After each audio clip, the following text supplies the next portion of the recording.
Every year, as winter deepens and darkness reaches its peak, we light candles, 8 nights, 8 flames, a ritual that has persisted for over 2,000 years.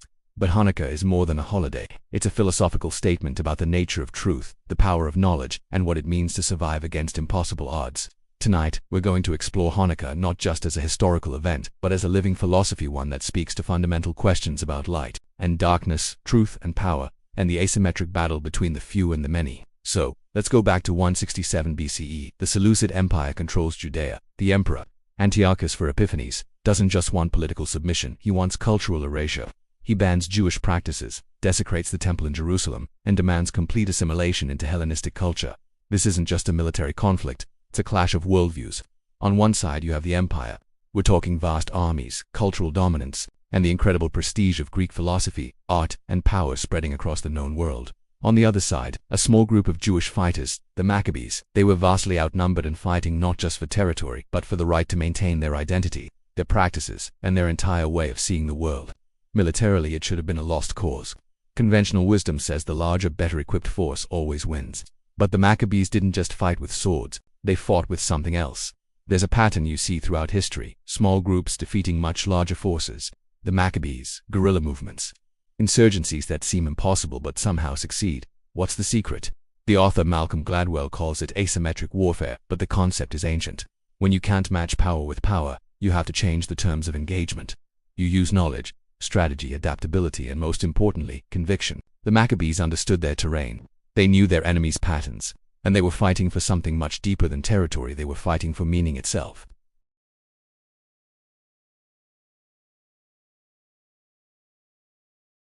A small group with a clear purpose, deep knowledge, and coordinated action can punch far above its weight. Think of it like this: a single candle in a pitch-black room, dosing tea, just add a small spot of illumination, it transforms the entire space.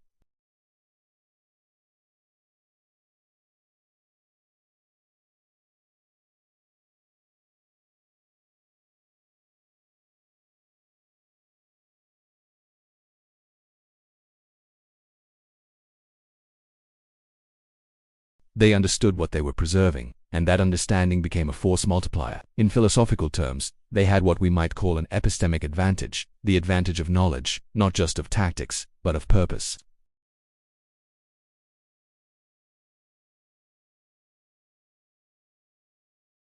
Now, skeptics might dismiss this as a myth, but let's think philosophically about what this story truly represents. The miracle isn't about suspending the laws of nature, it's about the mysterious survival of the improbable against all rational prediction.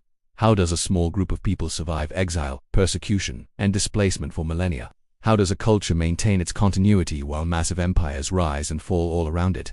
How does a single cruse of oil, a tiny reserve of resources, sustain something that should have been unsustainable? This is the philosophy of miraculous persistence. It's not magic. It's the inexplicable endurance of something that carries meaning far beyond material calculation. The philosopher Hannah Arendt wrote about the miracle of human action, the way human beings can start something new and interrupt the expected flow of cause and effect. In this view, what survives isn't always what's strongest, but sometimes what's truest, what contains the most concentrated meaning. The oil that shouldn't last, but does. The people who shouldn't persist, but do. This is the miracle Hanukkah celebrates. Not just historical survival, but the persistence of enlightenment itself. Every major philosophical tradition uses light as a metaphor for truth and knowledge. Think of Plato's cave, where prisoners see only shadows until one escapes into the light of the sun, which represents ultimate truth, or the Enlightenment era, named for the idea that reason dispels the darkness of ignorance. In Jewish tradition, this metaphor is lived. The Torah is called or light. Wisdom is illumination. To study, to understand, to know, this is to bring light into the world. But here's something remarkable. While other traditions often see enlightenment as a personal achievement, the philosopher escaping the cave alone, the monk achieving nirvana, the Jewish tradition makes enlightenment communal and ethical. The menorah is placed in the window, visible to everyone. The miracle isn't a private affair, it's a public witness. Truth isn't hoarded, it's taught, debated, and transmitted across generations. This is a distinct philosophical position. Enlightenment isn't an escape from the world, but a deep engagement with it. Knowledge isn't just for transcendence, it's a responsibility. When we light the Hanukkah candles, we're making a statement. In a dark world, those who possess light have an obligation to share it. The philosopher Emmanuel Levinas argued that our obligation to others comes even before our understanding of reality. In this view, light isn't just what we see, but it's what we give. There's another layer to this story. The Maccabean revolt wasn't just against external oppression. It was also an internal battle between those who wanted to fully assimilate into Hellenistic culture and those who believed something essential would be lost. This raises a difficult philosophical question for our pluralistic world. Can we say that our truth is worth fighting for, worth preserving, even at great cost? The answer Hanukkah suggests is subtle. It doesn't say, destroy all other truths. The Maccabees didn't try to conquer Greece. They said, this particular light must not be extinguished. This wisdom must continue. It's the difference between an imperialist mindset. Everyone must believe as we do, and a mission of contribution. We have something valuable the world needs. The courage of Hanukkah is the courage to say, this light matters, not because other lights are false, but because this one is true, and truth, wherever it exists, deserves to persist. This isn't arrogance, it's the humility to serve as a vessel for something larger than yourself, to be a keeper of wisdom. So, what does Hanukkah teach us, philosophically? First, that small groups with clarity of purpose can achieve the impossible. Second, that survival itself can be a miracle, that what is truest often endures beyond what is merely powerful.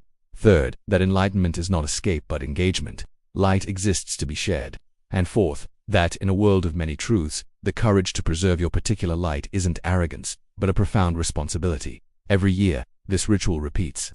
We light candles that declare, knowledge persists, wisdom survives, truth endures. One small cruse of oil that shouldn't be enough but is. One small people who shouldn't survive but do. One small light that shouldn't matter but illuminates the world. Happy Hanukkah. May we all have the courage to tend to our own lights, whatever they may be, and share them generously with a world that needs all the illumination it can get. Thanks for watching, and don't forget to like and subscribe for more content.